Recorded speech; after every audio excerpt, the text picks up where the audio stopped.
Doctor ਸਾਹਿਬ ਕੰਨਾਂ ਦਾ ਬੜਾ ਮਸਲਾ ਵਾ। हाँ जी देख लेने हुणे चेक कर लेने टोपी तो लाओ ना नहीं पा ही लो मैं ला ही लो ਡਾਕਟਰ ਸਾਹਿਬ ਉਹ ਹੈ ਨਾ ਸਿੱਧੀ ਵੀ ਹੈ ਨਾ की हुंदा की करना च जी ਹਾਂਜੀ की हुंदा ਖਾਰਸ਼ ਹੁੰਦੀ ਡਾਕਟਰ ਸਾਹਿਬ ਇਦਾਂ ਤਾਂ ਨਾ ਖਿੱਚੋ ਆਰਾਮ ਨਾਲ ਤਾਂ ਕਰੋ नहीं नहीं देखो ये इस तरह ना ਇਹਦੇ ਵਿੱਚ ਮਤਲਬ ਅਸੀਂ ਦੇਖਣਾ ਹੁੰਦਾ ਨਾ ਵੀ ਮਸਲਾ ਕੀ ਆ ਡਾਕਟਰ ਸਾਹਿਬ ਆਰਾਮ ਨਾਲ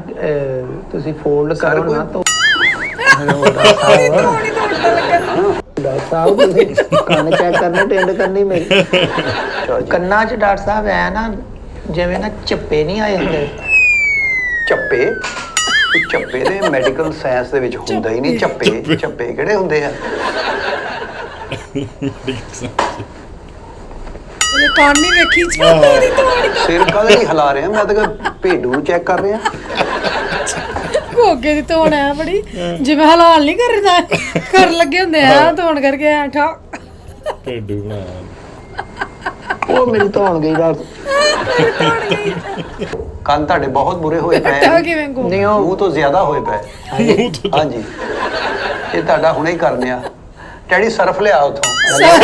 ਡਾਕਟਰ ਸਾਹਿਬ ਨਹੀਂ ਉਹ ਸਰਫ ਲਿਆ ਕੇ ਤੇ ਆਪਣਾ ਕੰਨ ਧੋਣੇ ਆ ਕਿ ਕੱਪੜੇ ਧੋਣੇ ਮੇਰੇ ਸਾਡੇ ਨਹੀਂ ਧੋਣੇ ਸਾਡਾ ਆਪਣਾ ਵਾ ਉਹ ਜਿਹੜਾ ਆਪਣਾ ਹੁੰਦਾ ਨਹੀਂ ਆਪਣਾ ਸਫਾਈ ਵਾਲਾ ਮੁੰਡਾ ਉਹਨੂੰ ਦੇਣਾ ਫਰਸ਼ ਉਹਨੂੰ ਕਹ ਅੱਜ ਜ਼ਰਾ ਸਰਫ ਮਾਰ ਦੇ ਉੱਥੇ ਕਿ ਆਇਆ ਵਾ ਇਹ ਕੰਨ ਖਰਾਬ ਹੁੰਦੇ ਆ ਜਦੋਂ ਤੁਸੀਂ ਨਾ ਗੰਦੀਆਂ ਚੰਗੀਆਂ ਲੋਕਾਂ ਦੀਆਂ ਗੱਲਾਂ ਸੁਣਦੇ ਹੋ ਕੰਨ ਲਾ ਕੇ ਉਹ ਖਰਾਬ ਹੁੰਦੇ ਕੰਨ ਹੈ ਜੀ ਹਾਂਜੀ ਹਾਂਜੀ ਚੁਗਲੀਆਂ ਸੁਣਨ ਨਾਲ ਵੀ ਹੋ ਜਾਂਦਾ ਨਹੀਂ ਜੀ ਸਰ ਉਹ ਤਜ਼ਾਬ ਲਿਆ ਆਪਣਾ ਜਿਹੜਾ ਲੋ ਫਰਸ਼ ਪਾਈਆ ਡਾਕਟਰ ਸਾਹਿਬ ਫਲਸ਼ ਵੀ ਸਾਫ਼ ਕਰਕੇ ਜਾਣੇ ਤੁਸੀਂ ਸਾਰੇ ਹਨਾ ਤਜ਼ਾਬ ਵੀ ਮਾਰ ਦੇਣ ਜਰਾ ਇਹ ਗੱਲ ਸੁਣੋ ਆ ਚੱਦਰ ਤਾਂ ਲਾਓ ਉਤੋਂ